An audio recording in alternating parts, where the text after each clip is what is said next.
Hi everybody, it's me, Vu, and welcome to another segment of Vu's Diary Archives. Today I'm gonna talk a little bit more about Christmas, but because today is January 1st, 2022, Happy New Year everybody. I'm gonna talk a little bit about what New Year was like growing up around here, especially New Year's Eve. I did not like New Year's Eve when I was a little boy, and I'll tell you why. Because my mom and dad would always host a party here at the house. And I would have to stay in my room, and Steve would have to stay in his room. We were not allowed to come out unless we needed to use the bathroom because everybody was having parties. Everybody would bring different foods over, and there was plenty of alcohol running around, and they would make a lot of noises. I couldn't sleep anyways because there was so much noise. And so we would, pretty much just kind of lie awake in our room. I didn't have a TV in my room back then, so I kind of had to either read, or there was no electronics, or just kind of play, or just lay in bed and listen to all the hula out in the living room. And then, once New Year's Eve, New Year's Day came, or the midnight hour, everybody would be hooting and hollering and screaming, and then the party would carry over till 1 o'clock in the morning. And sometimes I would get up in the morning, the next morning on New Year's Day, and find people all passed out all over the living room. And that's probably maybe why I don't think too much about New Year's these days as I get older. But there were some good things about New Year's too. And one of them was so my grandmother Ferreira had a tradition. And that tradition was if you were the first male to show up at her house on New Year's Day, she would give you a jar. Every year the jar was different. And that jar was full of coins and dollars. And there would always be $100 bill buried inside that jar of coins. So sometimes we would just get up in the morning, and my father and I would drive to grandmother's hoping that we'd be the first one there. Most of the time we were. And we would get that, and my father would use that money, and we would buy Chinese food with it sometimes. Or they'd buy groceries, I guess. But the Chinese food thing became a tradition, like it is in so many other houses these days, on New Year's Eve, sometimes Christmas Eve. But we would bring that jar home, and we would dump it out on the floor, and we would all look around and see if we could find that $100 bill, and it would stick out. And we would hold it up in the air, and we would say, oh, man, $100 back then was a lot of money and could buy a lot of things. New Year's Day's dinner, most of the time, was not a major event like Christmas or Thanksgiving, but my mom would make either a ham or a turkey, and sometimes we'd have a little roast, like roast beef. There was no prime rib or anything like that. And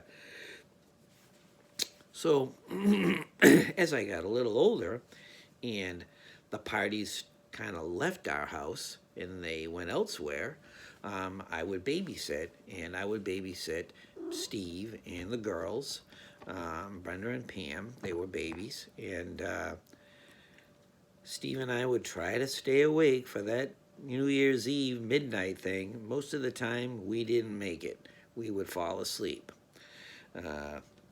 And so New Year's Day really wasn't anything special. It was a holiday and a day off for my dad, but getting back, we're going to jump back a week now, and we're going to go back to Christmas, because I want to talk a little bit more about Christmas, and I want to talk a little bit more about how there was a catalog that would come in the mail, and it was from Sears and Roebuck, and it was called The Wish Book. And I wish I still had a copy of The Wish Book. because it would be fascinating to look at. Um, it would come in the mail, and it would be about that thick, about 2 inches thick, and almost half of that book was toys.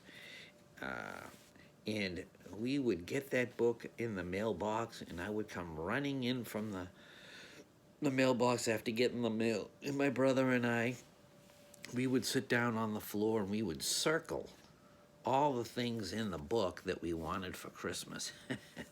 And it was fun to dream.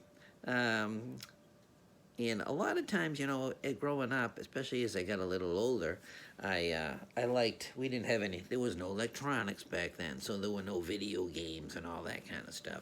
And one Christmas, I remember, I asked for a hockey game, and it was a regular big set, and you had the little levers that you would move, and the thing had on the top. You'd put the puck in, and it would click, click, click, and it would drop it down, and it'd be one person on each side, and you'd like foosball but hockey. And so I asked for that one year, and my father said, man, that thing's expensive. So my grandparents ended up buying it for me, grandmother and grandfather Ferreira. And I kind of realized at that point that any big thing that I wanted, grandmother and grandfather would buy it for me for Christmas. So I started asking for different things, and the next year I think I asked for an electric baseball game. The year after that, I asked for an electric football game. Little trend going here, and I would always get those gifts. Whatever I asked for, my grandparents would always buy that, and I loved them for it. Not just for that, but they were just wonderful people. So another thing that would happen on Christmas was after my dad passed away, Papa. The girls were still pretty young, and so me and Deb and me and Mom, we would spend the Christmas Eve night with our kids over at my mother's house here in Plimpton. We lived in Kingston at the time, so we would always spend Christmas Eve here, and we would load up the tree with all kinds of gifts for everybody. I mean, at some point I'll be able to find some pictures, I hope, and show you. But my mother tried to make it special for us, and she would dress up as an elf. And I told you before I was going to talk about this. And she would put on elf slippers that had little bells. She would put on an elf hat. I think there was even a little vest that she would wear, and she would go in the bedroom, and right before we would open up gifts, out she would come, and she would sit in her easy chair, and we would hand out the gifts, and Christmas would just take like hours to do. There'd be boxes and wrapping paper, but I tell you, it was so much fun, and Christmas lasted that much longer for us.